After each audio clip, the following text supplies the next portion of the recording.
Last వీడియోలో మనం చూసాము క్రాబ్స్ శుభ్రంగా కడిగిపెట్టుకొని ఇసుక ఉంటుందండి. ఇసుక లేకుండా శుభ్రంగా కడిగిపెట్టుకొని కర్రీలో వేసుకున్నాము కదా. నెక్స్ట్ ప్రాసెస్ చూసేస్తాము.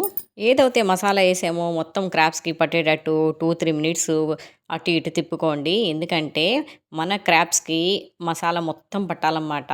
ఏదైతే ఉప్పు పసుపు కారం వేసామో లాస్ట్ వీడియోలో చెప్పినట్టు మొత్తం మిక్స్ అవ్వాలన్నమాట. సాల్ట్ కొంచెం తగ్గితే లాస్ట్‌లో వేసుకోవచ్చు. కారం కూడా లాస్ట్‌లో వేసుకోవచ్చండి. ఇప్పుడు మూత పెట్టి బాగా ఫ్రై చేసుకుంటాం ఒక 10 మినిట్స్. 10 మినిట్స్ తర్వాత చూస్తాము. ఇప్పుడు చూస్తామండి 10 మినిట్స్ అయిపోయింది. బాగా మిక్స్ చేసుకోవాలి. మనం మధ్య మధ్యలో మిక్స్ చేసుకుంటూ ఉంటే దాంట్లోంచి వాటర్ వస్తదన్నమాట. క్రాబ్స్‌లో వాటర్ ఉంటది ఆల్రెడీ. మరలా మూత పెట్టుకొని ఒకసారి ఉడికించుకుంటామండి 10 నిమిషాలు. అలా మధ్య మధ్యలో మూత తీసి ఫ్రై చేసుకుంటూ మూత పెట్టి ఉడికించుకుంటే చాలా గబాన్ కుక్ అయిపోతుంది. ఏ కూరన్నా సిమ్లో పెట్టి చేసుకుంటే టేస్ట్ కూడా పెరుగుతుందండి.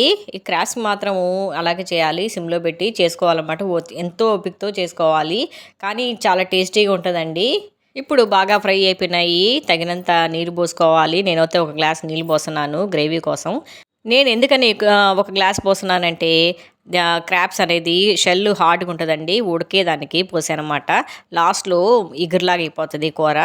ఈ ఒక గ్లాస్ పోస్తున్నాను. గ్లాస్ పోసి బాగా ఉడికించుకోవాలి మూత పెట్టి. మీకు తక్కువ గ్రేవీ కావాలంటే తక్కువ నీళ్ళు పోసుకోవచ్చండి. గ్రేవీ ఎక్కువ కావాలంటే ఎక్కువ పోసుకోవచ్చు. కన్సిస్టెన్సీ ప్రకారం అడ్జస్ట్ చేసుకోవచ్చు అనమాట.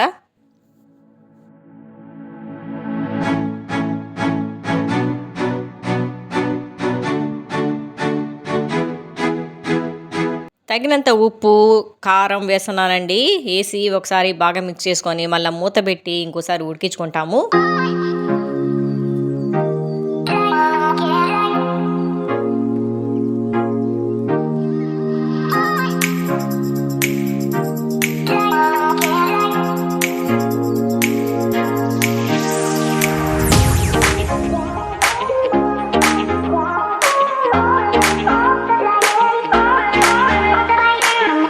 పది నిమిషాలు ఉడికినాక మనం మూత తీసి చూస్తామండి ఉడికిందా లేదా క్రాబ్స్ అని చెప్పేసి.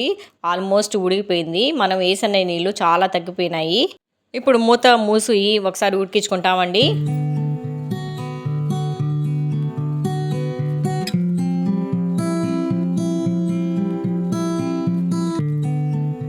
ఇప్పుడు మూత తెరిచి చూసాము. ఆల్మోస్ట్ కుక్ అయిపోయిందండి మన క్రాబ్ కర్రీ. దీంట్లో కొత్తిమీర కొంచెం వేస్తున్నాను.